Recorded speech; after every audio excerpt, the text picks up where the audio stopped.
Με λένε Ευαγγέλη Κιζηράκο, είμαι σύμβουλος στο Υπουργείο Εξωτερικών της Ελλάδος στις Διεθνείς και Οικονομικές Σχέσεις. Έχω σπουδάσει πολιτικές επιστήμες και μακροοικονομία στο Πανεπιστήμιο του Essex και στο London School of Economics στη Μεγάλη Βρετανία. Έχω εργαστεί στα Πανεπιστήμια του Birmingham και στο Πανεπιστήμιο του Leiden στη Βρετανία και στην Ολλανδία. Με συνδέει μια μεγάλη φιλία και εκτίμηση στον Πέντρο Παέζ, που για μας είναι ένας μεγάλος δάσκαλος και συναγωνιστής. Me llamo Evangelos he estudiado en la Universidad de Essex Ciencia Política y Macroeconomía, también en la London School of Economics, en la Escuela Económica de Londres. Ha trabajado en la Universidad de Birmingham en Inglaterra y también en Holanda. Le une una especial amistad con el economista Pedro Páez de la Superintendencia de Mercado de Ecuador. Ahora en la actualidad es consejero en temas económicos en el Ministerio de Asuntos Exteriores, en la sección de Relaciones Económicas Internacionales. En esta semana Grecia tiene que dejar de pagar o pagar la deuda que tiene con la Unión Europea. ¿Qué va a pasar? Σε αυτή τη εβδομάδα η Ελλάδα πληρώνει ή δεν πληρώνει το χρέος που έχει απέναντι λέει η Ευρωπαϊκή Ένωση, αλλά δεν θα είναι. Οι στιγμές είναι πολύ κρίσιμες στην Ελλάδα. Έχουμε αποφασίσει ότι δεν θα θυσιάσουμε το λαό μας. Άμα υπάρχει καλή θέληση από την πλευρά των δανειστών, μπορεί να γίνει κάποια συμφωνία ή συμβιβασμός. Άμα συνεχίσουν να επιμένουν και να ζητάνε από εμάς να καταστρέψουμε το λαό μας, αυτό δεν θα συμβεί ποτέ. These moments are very crucial in Greece. Decisions are going to be made. If our European allies are interested in reaching a fair deal for all, we can reach an agreement. If they will continue insisting upon our government and requesting us to implement policies that will impoverish the Greek people, then there will be no deal. We cannot implement policies that will hurt the Greek people that have suffered so much, in particular the poor and the vulnerable. We are a government elected by the poor, for the poor and for all the people that have suffered in Greece. We have had enough. Either we'll have a fair and honest deal, or there will be no deal at all. It's about time for economic rationalism and decency to become the main outcome of the negotiations between Greece and its European partners. Lo ha entendido. In English or in English? In English. Unfortunately, for us and for our South American comrades, we have to learn from their experiences in the 1980s in South America. The neoliberal economic policies implemented in the European Union are very harsh. The people of South America have suffered the same in the 1980s. In our aim to try to get out of this nightmare, we had to study all the examples and the paradigms that were developed in South America, in particular in Ecuador, Venezuela, Bolivia, as well as policies implemented in Argentina, Brazil and Paraguay. They are trying to transfer the whole of Southern Europe into the social conditions and economic conditions that existed in South America in the 1980s. This is the big plan of the European neoliberalism. They think that if they impoverish the people of Southern Europe, if they destroy our rights and steal our land, they will be able to be more competitive in the international market. At the same time, this is not a policy only for South Europe, it's a policy for North Europe as well.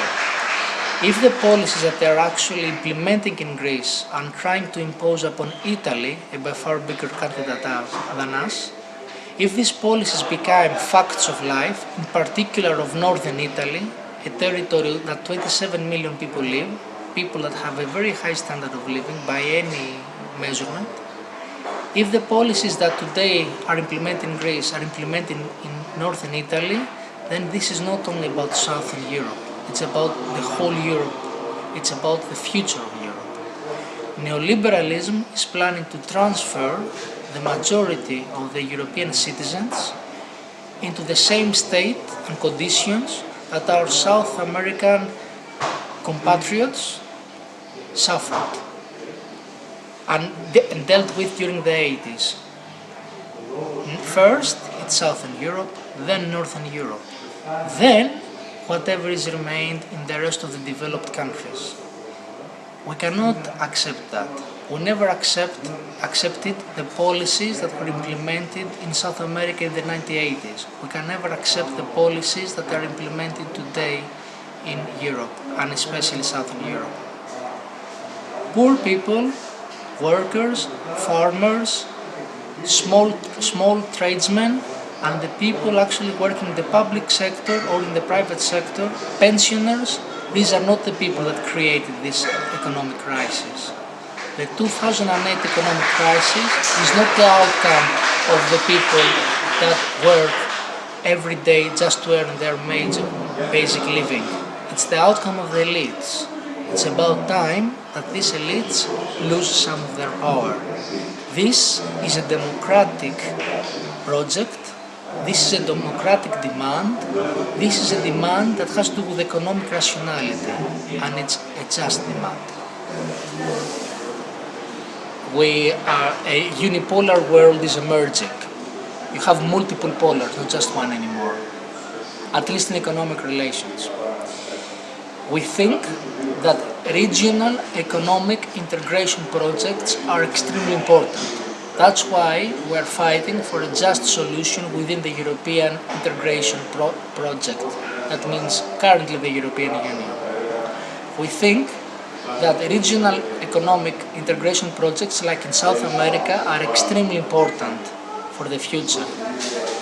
If you have regional economic integration projects that are progressive, that they are actually enhancing and empowering the poor people and the middle strata that's suffering from this economic crisis, these economic projects in South America and in Europe, combined with the new economic powers of the BRICS, can be the center of a new international economic architecture that will allow the people of the global South and the people of the working class districts in Northern Europe or Northern America to reclaim much of the fruits of their labor.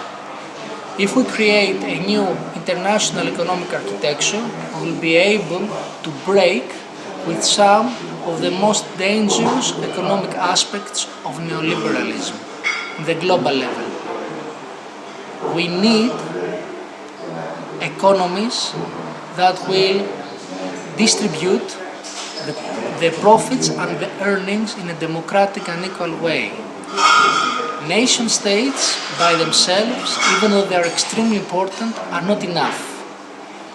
If you have collaboration, if you have regional integration, that can provide you a platform to establish a more fair, more multipolar and more democratic economic world. We don't think that there are any other possibilities than that. We think that the acceleration of regional integration projects, the creation of common people's currencies like the currency that the Banco de Sud created in Ecuador and South America. These are actually the ways of the future. We have to move into a multiple system where you will have multiple currencies, where people will not only trade based on one or two major currencies.